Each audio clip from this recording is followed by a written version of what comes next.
Já foi dito que o principal ativo do futuro, uma das características mais desejadas do mundo que está à nossa frente, é o ser humano com capacidade de foco. Por quê? O que é de fato um foco? Foco é utilizado pela medicina quando fala em foco de infecção. Foco é utilizado pela física quando está falando de convergência, por exemplo, focar a luz. Nós sabemos que no sentido de comportamento, o foco é a capacidade de ficar em uma ideia, um ponto, um objetivo, e a partir daquele ponto só se desviar dele se ele apresentar uma solução ou tiver tido início, meio e fim. Foco é a capacidade de levar uma tarefa ao fim. Foco é a capacidade de manter uma linha em uma conversa. Foco é começar um texto e terminá-lo dentro do previsto. Foco é a capacidade que eu tenho de não me desviar da meta original. Foco tem muitos significados, mas talvez a gente viva a era mais grave da falta de foco. Por quê? Nunca tivemos tantos estímulos. Nunca tivemos tantas coisas ao nosso redor, especialmente celulares, que trazem músicas, imagens, mensagens. Eu estou ali ouvindo uma música e entra uma notificação e eu vou ver, é de uma rede social e a minha foto foi vista. Isso se transformou hoje em uma verdadeira doença. A falta de foco se transformou hoje em uma característica em um mundo no qual tudo está sendo desviado a todo instante. E assim as pessoas não conseguem manter uma linha reta. As conversas são erráticas, vão para lá e para cá, as tarefas não são concluídas, alguém está indo fazer uma coisa e no caminho começa a fazer outra e passa a atender o celular. Alguém se distrai e erra gravemente no trânsito, erra gravemente em alguma atividade porque estava sem foco. Talvez o foco seja, de fato, um grande desafio. Vamos fazer algumas distinções. Às vezes o aluno, eu tenho uma longa experiência como professor, às vezes o aluno está na sala de aula distraído, olhando para lá e para cá, não presta atenção. E os professores começam a dizer, ele não tem interesse, ou ele tem déficit de atenção, ou ele tem um transtorno de déficit de atenção com hiperatividade. Às vezes não, às vezes apenas a aula é chata. Às vezes apenas o tema não interessa e essa distração de um aluno não é de fato uma doença, mas uma reação natural a algo que não interessa. Você já deve ter notado conversando com alguém ou ouvindo alguém que quando a conversa não nos atrai, começamos a olhar para o lado, olhar para o relógio, a ficarmos impacientes. Isso não necessariamente é alguma doença, um déficit, algum transtorno.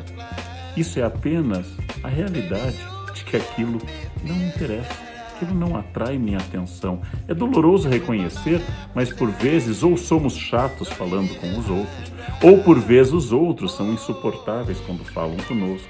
Por vezes o filme é desagradável, por vezes o livro é algo que não me interessa de verdade. E graças a isso, não estamos falando de falta de foco, mas falta de interesse. Bem, eu não me refiro a isso. Eu me refiro àquelas pessoas que genuinamente querem ler um texto e gostam do texto, mas começam o primeiro parágrafo e perdem a atenção. Eis que no meio do texto começam a ver no celular outras coisas. E estão olhando o celular quando voltam ao texto e de repente há uma notificação. E aí levantam e já não lembram por que é que levantaram, em que parte estavam do texto, e se já leram aquela página ou tem que ler novamente. Ouvem uma conversa e têm um genuíno interesse na conversa, mas não conseguem se recordar do que estava sendo dito, porque enquanto alguém falava, a pessoa ficava distraída. Existem dois caminhos para este caso.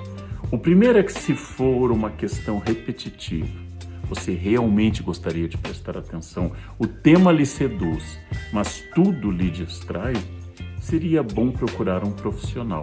Só um profissional pode lhe dizer se é uma questão passageira ou é uma questão grave. E, acima de tudo, só um profissional muito gabaritado pode achar se é o caso, se você apresenta um transtorno ou um déficit específico, se você tem transtornos ou déficit em relação à atenção ou hiperatividade, que você possa ser, então, medicado.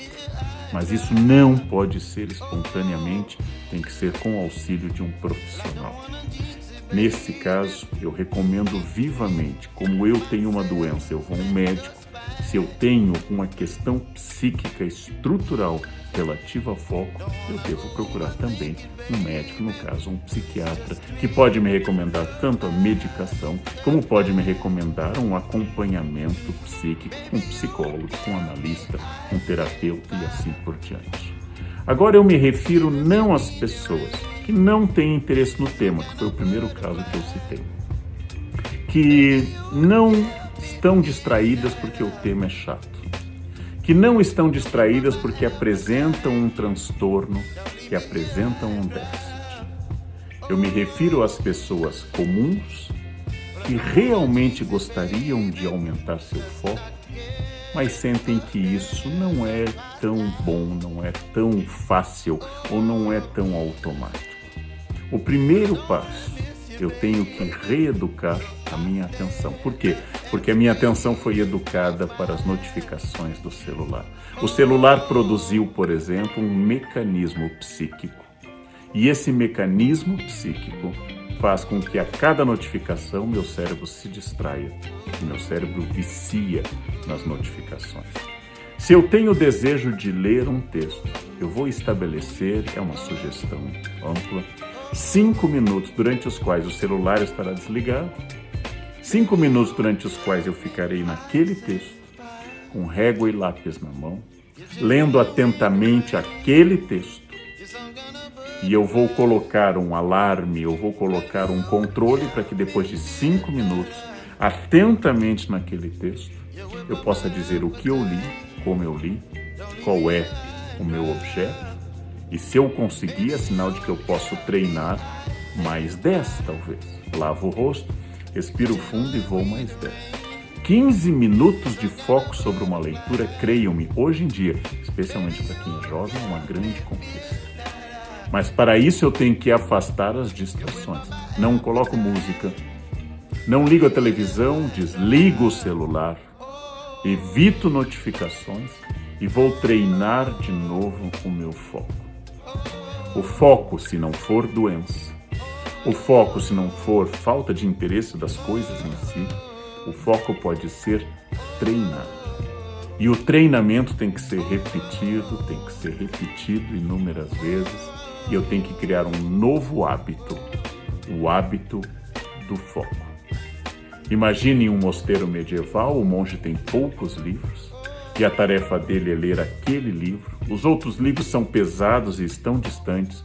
Não há música, não há conversas, não há telefone tocando. Os monges passam semanas em cima de um texto. Esse era um mundo onde a distração era menor e às vezes considerada uma ação do demônio para evitar que alguém trabalhasse.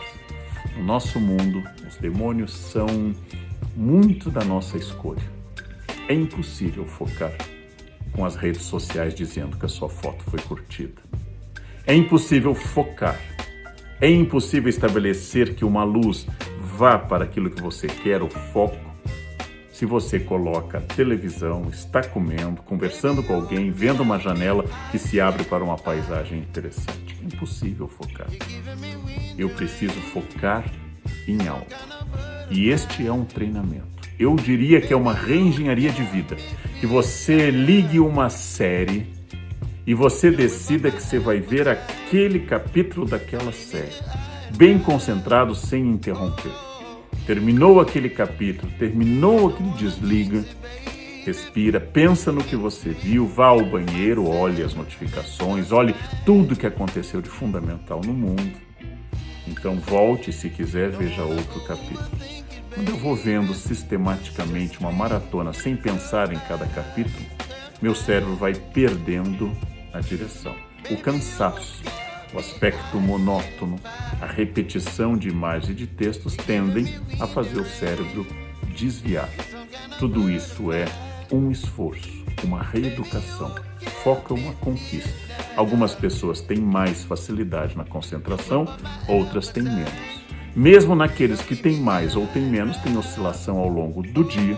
Você tem horários mais produtivos e horários menos produtivos. Há oscilações ao longo da vida.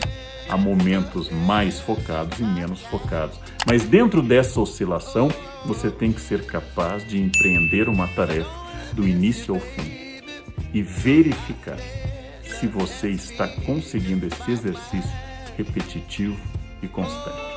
O cérebro é uma máquina de repetição. O déficit de atenção e o transtorno, todos eles têm uma base psíquica, às vezes até neurológica, que deve ser examinada. Mas tirando isso, eu volto a insistir. O foco é uma escolha, o foco é uma opção, o foco é uma entrega.